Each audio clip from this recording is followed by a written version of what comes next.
Saddam Hussein مسلم تحریک کا ایک ایسا بہادر اور نڈر شخص تھا جس سے یہودی خوف کھاتے تھے اور صدام حسین کا نام سننا بھی پسند نہیں کرتے تھے۔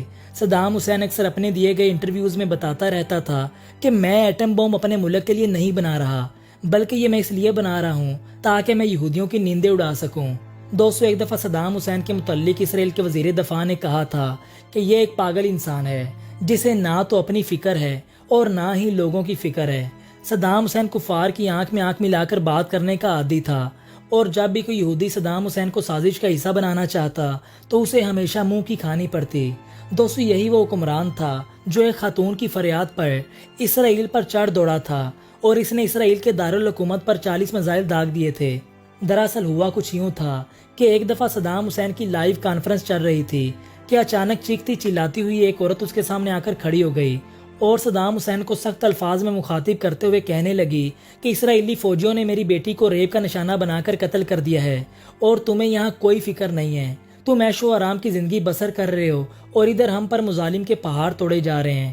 اس عورت نے مزید کہا کہ روزانہ ہمارے گھروں سے اسرائیلی فوجی ہم سب کی آنکھوں کے سامنے ہماری بہنوں بیٹیوں کو اغوا کر کے لے جاتے ہیں، جن کو بعد میں قتل کر کے پھینک دیا جاتا ہے، اور ہمارے چھوٹے چھوٹے بچوں کو سڑکوں پر گھسیٹ گھسیٹ کر مار دیا جاتا ہے۔ کیا تمہیں ان عورتوں، بوڑھوں اور بچوں کی چیخیں سنائی نہیں دیتی جو روزانہ اسرائیلی فوجیوں کی گولیوں کا نشانہ بنتے ہیں؟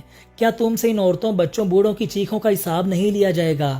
اس عورت کی یہ باتیں سن کر صدام حسین رونے لگا اور کہا کہ اب اسرائیل کا کوئی بھی شخص صبح کا سورج نہیں دیکھ پائے گا، اور جس طرح یہودیوں نے ہماری ماؤں بہنوں کو رلایا ہے، میں اسی طرح ان کی چیخیں نکلواؤں گا اور ان کو تہس نہس کر کے رکھ دوں گا۔ لہٰذا اس کے فوراً بعد صدام حسین وہاں سے اٹھا اور فوجی قیادت کی ایک میٹنگ بلائی جس میں اس نے اسرائیل پر حملے کا حکم جاری کر دیا، اور پھر اس کے حکم کے مطابق اسرائیل کے دارالحکومت پر 40 میزائل داغے گئے جن سے اسرائیل کے ہوش اڑ گئے۔ دوستو، صدام اتنا طاقتور اور اپنی مرضی پر چلنے والا شخص تھا کہ کوئی بھی ملک یہ پوچھنے کی جرت بھی نہ کر سکا کہ اس نے یہ میزائل کیوں مارے۔ لہٰذا ان 40 میزائلوں نے اسرائیل کے دارالحکومت تل ابیب کو مٹی میں ملا دیا، جبکہ بڑی بڑی بلڈنگز تباہ و برباد ہو گئیں اور ہزاروں یہودی واصل جہنم ہو گئے۔ دوستو، صدام حسین نے یہ 40 میزائل ایک ایک کر کے داغے تھے۔ مطلب جب امدادی ٹیمیں اپنے مرنے والے یہودیوں کو اٹھا رہی ہوتی تھیں تو اوپر سے ایک اور میزائل گر پڑتا جو ان کو بھی موت کے منہ میں بھیج دیتا۔ اس طرح یہ دن یہودیوں کی زندگی کا آخری دن لگ رہا تھا۔ لہٰذا تمام یہودی چوہوں کی طرح اپنے اپنے گھروں میں چھپ گئے اور مرنے والے یہودیوں کی لاشیں ویسے ہی سڑکوں پر پڑی رہیں جو کتوں کی غذا بنی۔ دوستو، صدام حسین کے عملوں سے لگتا تھا کہ آج کوئی بھی یہودی بچ نہیں پائے گا، لیکن اللہ کو کچھ اور ہی منظور تھا اور آخرکار کچھ یہودی ان حملوں سے بچ نکلے۔